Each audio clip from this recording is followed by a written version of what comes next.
ప్రవీణ్ పగడాల సంస్మరణ సభ 24వ తారీఖున ఆయన చనిపోయిన ప్లేస్కి దగ్గరలో ప్రకృతి వేదిక పక్కన జరుగుతుంది. అందరినీ రమ్మని కోరుతా ఉన్నాను. ఈ విషయంలో ప్రభుత్వం క్రైస్తవులకి వ్యతిరేకంగా ఎందుకు పనిచేస్తుంది? క్రైస్తవులు ఈ ప్రభుత్వంలో భాగస్వాములు కాదా? ఈ రాష్ట్రంలో ఓటర్లు కాదా? ఈ రాష్ట్రంలో అందరికీ ఉండే సమానమైన హక్కులు వాళ్ళకి లేవా అని నేను ప్రభుత్వాన్ని ప్రశ్నిస్తూ ఉన్నాను.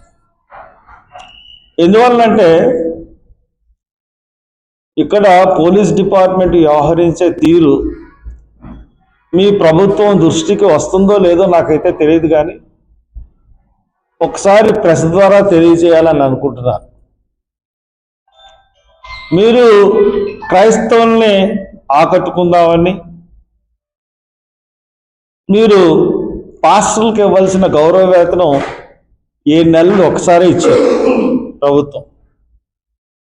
కానీ కేంద్ర స్థాయిలో ఒక ప్రణాళికాబద్ధంగా క్రైస్తవుల్ని ప్రభుత్వానికి దూరం చేయాలన్న ఒక కుట్ర జరుగుతూ ఉంది. ఆ కుట్రలో భాగస్వాములు ఐజీ అండ్ ఎస్పీ. వీళ్ళిద్దరు కూడా ఆర్ఎస్ఎస్కి సంబంధించిన వాళ్ళు పూర్వ హిస్టరీ తీసుకున్నప్పుడు. ఇప్పుడు ఎప్పుడూ లేదు. నాకు 47-48 సంవత్సరాల రాజకీయ చరిత్ర ఉంది. అటువంటి నాకు ఒక మీటింగ్ వెళ్తానంటే పెట్టుకోమంటారు, పెట్టనివ్వకుండా హౌస్ అరెస్టులు చేస్తారు, రానివ్వకుండా నిర్బంధం చేస్తారు, దారుల్లో కాసి రానివ్వకుండా చేస్తారు. ఇది first time on the history of Rajahmundry. ఇంతకుముందు ఇక్కడ ఎవరన్నా చేశారేమో లేదో తెలియదు, కానీ ఏపీ పోలీసు ఏం చేస్తున్నారంటే ఈ తూర్పుగోదావరి పశ్చిమ గోదావరి 2 జిల్లాల్లోనూ కూడా ప్రతి చర్చిలో మీటింగ్ పెట్టి ఆ మీటింగ్లో పాస్టర్ని, పెద్దల్ని, యువకుల్ని పిలిచి 24వ తారీఖున పెట్టిన మీటింగ్కు పర్మిషన్ లేదు, మీరు ఎవరన్నా సరే ఆ మీటింగ్కి వెళ్తే మీ మీద కేసులు పెడతాం, అరెస్ట్ చేస్తాం, దాని గురించి ఎక్కడైనా మాట్లాడినా ప్రచురించిన సోషల్ మీడియాలో కనపడిన మిమ్మల్ని అరెస్ట్ చేస్తాం అని చెప్పి ప్రతి చర్చిలో కూడా మీటింగ్ పెడతా ఉన్నారు. ఇంత దౌర్భాగ్యం ప్రభుత్వానికి ఎందుకు పట్టిందో నాకైతే అర్థం అవట్లేదు. అంతేకాకుండా ఒక పోస్ట్ వేసాం, ప్రవీణ్ పగడాల సంస్మరణ అని చెప్పి ఆయన ఫోటోతో వేసాం. అక్కడ కొంతమంది పెద్దలు అనుకున్న వాళ్ళ పేర్లు వేసాం. వాళ్ళందరినీ ఎంఆర్ ఆఫీస్కి చేసి 50,000 పూచీకత్తులు కట్టించుకుని బైండ్ ఓవర్ కేసులు పెట్టారు. ఎక్కడున్నాం మనం? ప్రజాస్వామ్య దేశంలోనే ఉన్నావా? అంటే మాట్లాడే హక్కు కానీ మీటింగ్ పెట్టుకునే హక్కు కానీ లేదని ప్రకటించండి, మీటింగ్ పెట్టుకోం. మేము ప్రవీణ్ పగడాల హత్య అని నమ్ముతున్నాం. దానికి మెయిన్ కారణం ఆ ఫేస్ ఖచ్చితంగా హత్య చేసినట్టుగా కనబడతాం. అంతేకాకుండా ఈరోజు హత్య జరిగితే నెక్స్ట్ డే వాళ్ళ ఇంట్లోంచి ల్యాప్టాప్, ఐప్యాడ్ తీసుకెళ్ళారు, అకౌంట్ సీజ్ చేశారు. చెప్పండి, ఇప్పుడే నేను మీటింగ్ని రద్దు చేసేసుకుని కామ్గా కూర్చుంటాను. ప్రభుత్వం వాళ్ళ ఇంట్లోంచి తీసుకెళ్ళిన ల్యాప్టాప్, వాళ్ళ ఇంట్లోంచి తీసుకెళ్ళిన ఐప్యాడ్, వాళ్ళ అకౌంట్స్ ఎందుకు సీజ్ చేశారు అన్నది చెప్పండి. ఎందుకంటే దానికి మీ దగ్గర సమాధానం లేదు, ఎందుకు తీసుకెళ్లారు అని చెప్పడానికి. ఒక యాక్సిడెంట్ కేసు అయితే వీటిని సీజ్ చేయాల్సిన పని ఏంటంటే, మళ్ళీ ఐజీ గారు ఏం చెప్పారు, మాకు ఏమీ సంబంధం లేదు, టీవీల్లో వస్తున్న క్లిప్పింగ్లు, వీడియో క్లిప్పింగ్లతో మాకు సంబంధం లేదు అని చెప్పారు. అదే మనిషి ప్రెస్ మీట్ పెట్టి ఏం చెప్పారు, అయ్యే వీడియో క్లిప్పింగ్ చూపించి ఇది హత్య ఇంతటితో కేసు ముగిస్తున్నాం, యాక్సిడెంట్ కేసు కింద ముగిస్తున్నాం అని ఎవరి దగ్గర అనౌన్స్ చేశారు? ఆయన మీ దగ్గరే అనౌన్స్ చేశారు, ప్రెస్ మీట్లోనే అనౌన్స్ చేశారు. అనౌన్స్ చేసి ఇక మీదట ఈ కేసు గురించి ఎవరు మాట్లాడినా, ఎవరు స్పందించినా వాళ్ళ మీద కేసులు పెడతాను, వాళ్ళని తీవ్రంగా శిక్షించడం అని చెప్పారు. చెప్పారా లేదా మీరే చెప్పండి. ఆ రోజు ప్రెస్ మీట్లో ఏం చెప్పారు ఎస్పీ గారు? నేను చెప్పిందైనా చెప్పారు, కేసు ఇద్దరితో క్లోజ్ అని. మరి ఈ రోజున ఆయనే తిరిగి ఆ పోలీస్ స్టేషన్ వాళ్ళు అంటారు, రైట్ టు ఇన్ఫర్మేషన్ యాక్ట్ ప్రకారం నేను కొన్ని కాగితాలు అడిగాను. ఏది? FIR, scene of offence, post mortem report, autopsy report, video, ఇలాగా తగిలిన దెబ్బల గురించి మొత్తం నేను అడిగింది 27 క్వశ్చన్లు అడిగాను. రైట్ టు ఇన్ఫర్మేషన్ దాని గురించి పబ్లిక్ ఆఫీసర్ చెప్తారు.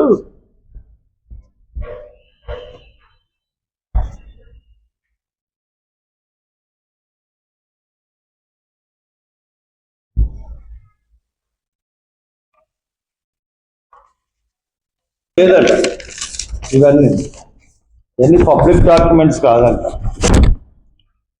పైగా కేసు ఇన్వెస్టిగేషన్లో ఉందంట. కాబట్టి వీడియో క్లిప్పింగ్లు అయ్యి చెప్పమంట. ఇది దీని సారా ఎఫ్ఐఆర్, వీళ్ళు ఎఫ్ఐఆర్ తప్పు. ఎఫ్ఐఆర్ దాదాపు మనిషి 9ంటికి కనపడితే 10ంటికి రామ్మోహన్ అని చెప్పి వాళ్ళ భార్య రిపోర్ట్ ఇస్తే రాత్రి 8ంటికి ఎఫ్ఐఆర్ కట్టారు. మీరు ప్రెస్ మీట్ పెట్టిన 23వ తారీఖున ఎప్పుడు ప్రెస్ మీట్ పెడితే 22వ తారీఖున పోస్ట్ మార్టం రిపోర్ట్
ఈ గొడవ కాదు ఇది. ప్రవీణ్ హత్య అన్నది నేను రీపోస్ట్ మాత్రం చేయిస్తాను. ఎందుకు మీ పోలీస్ డిపార్ట్మెంట్ నిష్పక్షపాతంగా ఉండట్లేదు? నేను అడిగిన దానికి ఒక్కదానికి క్వశ్చన్ లేదు. నా దగ్గర ఆధారాలు ఉంటే చెప్పమన్నారు. నేను ఆధారాలు చెప్తున్నాను కదా, మీరు ఎందుకు ఇది చేశారని అడుగుతున్నాను. దాని దగ్గర నుంచి మీ దగ్గర నుంచి సమాధానం లేదు. ఇటువంటి పరిస్థితుల్లో ప్రవీణ్ పగడాల సంస్మరణ మీటింగ్ పెట్టి ఇది హత్య అని నమ్ముతున్నాం. ఈ హత్య ప్రకారం మీరు దర్యాప్తు చేయట్లేదు. మీరు ఎంతసేపు ఇన్వెస్టిగేషన్ అంతా యాక్సిడెంట్ రూపంలోనే చూస్తున్నారు. ఇది కరెక్ట్గా దర్యాప్తు మీరు చేయలేదని మేము చెప్తా ఉంటుంటే, మరి ఆర్ఎస్ఎస్కి ప్రతినిధులుగా వీళ్ళు వ్యవహరిస్తున్నారు, ఎస్పీ అండ్ ఐజీ. పైగా రాధా మనోహర్ దాస్ని మీద కేసు పెట్టారట. మేమన్నా పెట్టమన్నావా? రాధా మనోహర్ దాసు లేకపోతే చిన్న పిల్లలు ఉన్నారు, ఎవరు ఆయన అమ్మా కరుణాకర్ అన్న అతను, అమారా ప్రసాద్, లలిత్ మోడీ, ఇలా కొంతమంది ఉన్నారు నాయకులు. వాళ్ళు ఎవరి మీద మేము కంప్లైంట్ చేయడం, వాళ్ళెవరికి ఇంత సోఫిస్టికేటెడ్ హత్య చేసేంత జ్ఞానం కూడా భగవంతుడు వాళ్ళకి ఇవ్వలేదు. వాళ్ళేమి ఇంత ప్లాన్ చేయలేరు. ఇది ప్లాన్ చేసింది, చంపించింది చాలా పెద్దోళ్ళు. వాళ్ళ మీద కేసులు పెట్టి వాళ్ళని బలి పశువులు చేయడం ఎందుకు? మేము అడుగుతున్నది దర్యాప్తు. మేమేమన్నా మతాలను రెచ్చగొడుతున్నావా, కులాలను రెచ్చగొడుతున్నావా? నిష్పాక్షమైన దర్యాప్తు జరపమంటున్నాం. ఐదర్ హిందూ ఫ్యానటిక్స్ చంపారా, లేకపోతే క్రిస్టియన్ జలసీ మీద చంపారా, లేదా ముస్లిం చంపారా? అలాంటి వాళ్ళు చంపారన్నది కూడా మేము కంక్లూజన్ ఇవ్వట్లేదు. అయితే గవర్నమెంట్కి అవసరం ఏంటి? గవర్నమెంట్కి ఆయన ల్యాప్టాప్ వల్ల, ఆయన ఐప్యాడ్ వల్ల అవసరం ఏంటి? కాబట్టి ముందు మా చెయ్యి ఎవరి మీదకి వెళ్తుంది? ఇలాగా గవర్నమెంట్ వైపు వెళ్తుంది, either state government or central government. మేము ప్రజలకి కానీ లేకపోతే ఎవ్వరి మీద ఈ రోజుకి నా వీడియోలన్నీ చూడండి, ఎవ్వరి మీద నేను మాట్లాడట్లేదు. ఎవ్వరి అభిప్రాయాలని నేను హర్ట్ చేయట్లేదు, ఎవ్వరి మనోభావాలకి భంగం కలిగించట్లేదు. I'm asking question. Who is the culprits behind the Praveen Pagadala murder? ఎవరు చేశారు? ఎవరు పట్టుకెళ్ళిపోయారు? ఐప్యాడ్ ఎవరు పట్టుకెళ్ళిపోయారు? ల్యాప్టాప్ ఎవరు పట్టుకెళ్ళిపోయారు? అకౌంట్స్ ఎవరు సీజ్ చేశారు? అకౌంట్స్ సీజ్ చేసే పవర్ ఎవరికి ఉంటుంది? సెంట్రల్గా ఉంటుంది. సెంట్రల్కే ఉంటుంది, స్టేట్కి ఉండదు. ఒక బ్యాంక్ అకౌంట్ని సీజ్ చేయాలంటే అది సెంట్రల్ గవర్నమెంట్కి ఉంటుంది. సో ఇది పట్టుకెళ్ళిన సెంట్రల్ గవర్నమెంట్. మీరెందుకు పోలీసులు భుజాలు తడుముకుంటారు? మీకు వచ్చిన ఆదేశాల ప్రకారం మీరు నడుచుకుంటున్నారు తప్పితే మీ మీద మాకేం శత్రుత్వం లేదు. కానీ మీరు శత్రుత్వం పోగేసుకుని మా మీద రాష్ట్ర ప్రభుత్వానికి కూడా చేడు తెస్తున్నారు. కష్టపడి అది ఇచ్చారు, 7 నెలల స్టైఫండ్, అది కూడా బూడిదలో పొన్నేరు. రేపు ఆదివారం శనివారం మీటింగ్ అయితే ముందు రోజునే 50 బిషప్లు వస్తున్నారు రాజమండ్రి. వేలాదిగా ప్రజలు తరలిస్తూ ఉంటారు. మీరు ఎక్కడ ఆటంకం కలిగించినా, ఎవరికి ఆటంకం కలిగించినా తీవ్ర పర్యవసానాలు ఎదురవుతాయి. నేను మీటింగ్ మీరు పర్మిషన్ ఇచ్చినా పర్మిషన్ ఇవ్వకపోయినా మీటింగ్ అన్నది తలపెట్టాను. ఎవరినన్నా ఎక్కడన్నా ఆఫ్ చేస్తే ఐటీ వాళ్ళు వస్తున్నారు, కార్లు వస్తున్నారు, బైకుల్లో వస్తున్నారు, సంఘాలు వస్తున్నాయి, ఎక్కడెక్కడి నుంచి అన్ని జిల్లాల నుంచి వస్తున్నారు, యువజనులు వస్తున్నారు. మీరు ఆఫ్ చేస్తే అక్కడే వాళ్ళు కూర్చుని ధర్నా చేస్తారు. అక్కడే మీటింగ్ జరిపించుకుంటారు.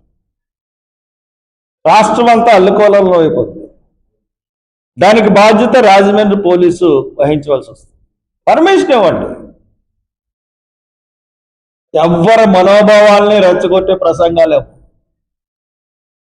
చక్కగా ప్రకృతి వేదిక దగ్గర మీటింగ్ చేసుకుంటాం, సామరస్యపూర్వకంగా మీటింగ్ వెళ్తుంది. మీరు కానీ ఏ పద్ధతులు వ్యవహరించారంటే మటుకు దానికి ఈ మీటింగ్ని చెడగొట్టిన బాధ్యత మీదే అవుతుంది. ఈ శాంతి భద్రతల సమస్యని మీరే కొని తెచ్చుకునే పరిస్థితి పోలీసులు అవుతుంది. కాబట్టి మాకేమీ బాధ్యత. ఓకే.